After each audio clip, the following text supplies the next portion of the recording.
मध्य प्रदेश में अब बंगलों पर भी पॉलिटिक्स शुरू हो चुकी है। पूर्व मंत्री फिलहाल खाली नहीं करेंगे बंगला। पूर्व मंत्रियों ने बैठक के बाद फैसला लिया है। 15 जून तक बंगला खाली करने का नोटिस जारी हुआ है। राज्य गृह मंत्रालय ने जारी किया है बेदखली का नोटिस। तो मध्य प्रदेश की सियासत में एक के बाद एक जो है घटनाक्रम चलता जा रहा है। सुधीर हमारे साथ जुड़ रहे हैं ज्यादा जानकारी के लिए। सुधीर, ऑडियो पर वायरल होने के बाद एक अलग पॉलिटिक्स चल ही रही है। उपचुनाव में सीटों को लेकर एक अलग काम चल रहा है, कैबिनेट का विस्तार होना है। ऐसे में अब ये बंगला पॉलिटिक्स भी हो गया है।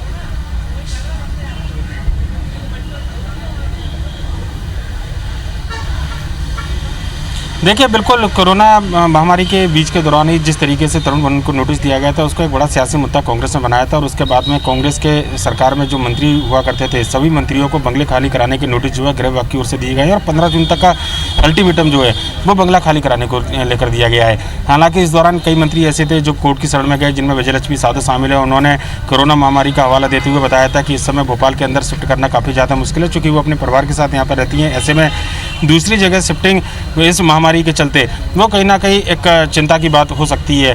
कोर्ट ने उनके इस तर्कों को खारिज किया था और सरकार के पास ही इस पूरे मामले को ले जाने की बात कही थी। और उसके बाद में कल देर शाम जो है प्रदेश सरकार के जो पूर्व मंत्री थे, उनमें से कई पूर्व मंत्रियों की बैठक हुई और उसके बाद बैठक में तय किया गया कि अपनी ओर से बंगला खाली नहीं किया जाएगा। हालांकि कई जो पूर्व मंत्री है उन्होंने बंगले से सामान को हटाया, पर लेकिन अभी तक जो पोजीशन है वो सुपुर्दगी गृह विभाग संपदा के हवाले नहीं की है।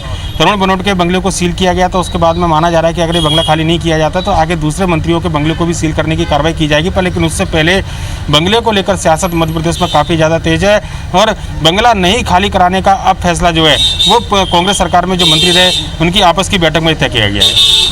सुधीर, अब होगा क्या? रास्ता क्या होगा? बारिश भी आ रही है, कोरोना का संक्रमण भी है, नोटिस भी है, आखिर होगा क्या?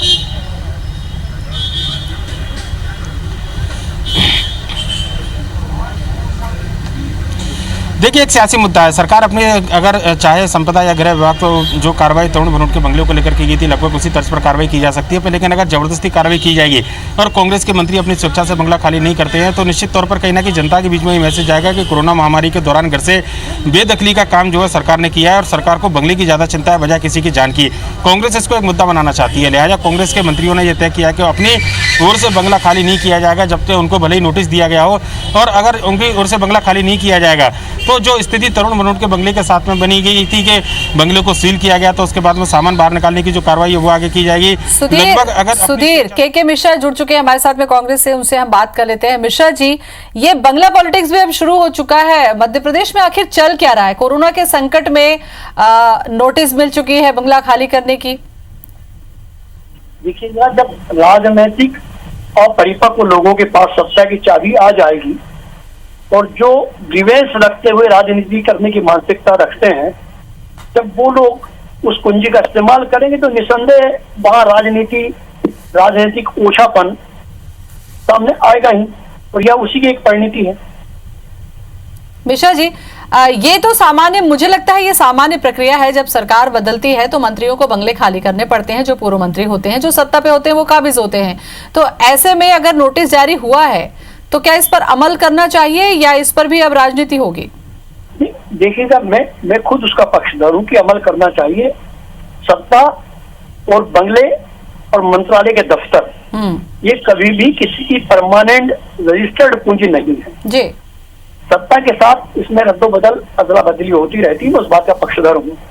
मगर 6 माह तक ऐसा नियम है कि मानवता के आधार पर 6 माह तक यदि वो व्यक्ति बंगला नहीं खाली करता है तो कोई ऐसा बाउंड नहीं है कि आपको बंगला खाली कर देना या उस पर ताला लगा देना या पीडब्ल्यूडी के लोगों को ले जाकर वहां कब्जा करने की कोशिश करना, ये अनाधिकृत कुकृत्य और चेष्टा है। ठीक है, बीजेपी से भी अब ले लेते हैं जवाब। हिदायतुल्ला शेख जुड़ चुके हैं बीजेपी से। हिदायतुल्ला जी, जैसा कि मिश्रा जी से भी हमने बात की कि ठीक है, आप जो सत्ता पे काबिज होते हैं, जिनका अधिकार है, उनको बंगला दिया जाता है, लेकिन कोरोना का संकट चल रहा है। ऐसे समय पर ये जो नोटिस है और इस तरीके की जो प्रक्रिया है बंगला खाली कराने की, क्या ये ठीक लगती है आपको? देखिए, सरकार की अपनी आवश्यकता होती है और जब लोग ये मंत्री थे तो अधिकार के नाते इनके पास बंगला था। और दूसरी बात, इनसे अगर बंगला खाली करवाया जा रहा है तो इसका ये मतलब नहीं कि ना आवास विहीन करा जा रहा है। ये विधानसभा विश्राम गृह में या अन्य जगह पर जहाँ पर इन्हें आमंत्रित करा है वो वहां पर जाकर रह सकते हैं, क्योंकि कोई भी विधायक जब यहाँ पर आता है उसको सारी सुविधाएं एक बंगले में या विधायक विश्राम गृह में मिलती है, जितनी भी अधिकतम होती है, वो गैस की हो, वो फ्रिज की हो, बाकी चीजों की हो। तो ऐसा कोई बहुत बड़ा उसे शिफ्टिंग नहीं करनी है कि जिसके कारण वो बात कर सके, वो चले जाए और सरकार के कामों में अपना सहयोग दे, यही सुचिता कहलाती है। अब इसमें आप कोरोना महामारी और सारी सब चीजों को जोड़कर देखना चाहते हो तो बहानेबाजी करना बंद कीजिए। जब आपका जो अधिकार नहीं है उस अधिकार को आप क्यों जबरदस्ती लेना चाह रहे हैं? चलिए, कोई भी घटनाक्रम होता है जब हिदायतुल्लाह जी, उस पर अपनी एक दलील होती है और उसकी फिर एक प्रतिक्रिया होती है। फिलहाल जानकारी के लिए बहुत बहुत शुक्रिया आपका, और मिश्रा जी आपका भी बहुत बहुत धन्यवाद। सुधीर आपका भी बहुत बहुत धन्यवाद। सुधीर बहुत बहुत शुक्रिया आपका।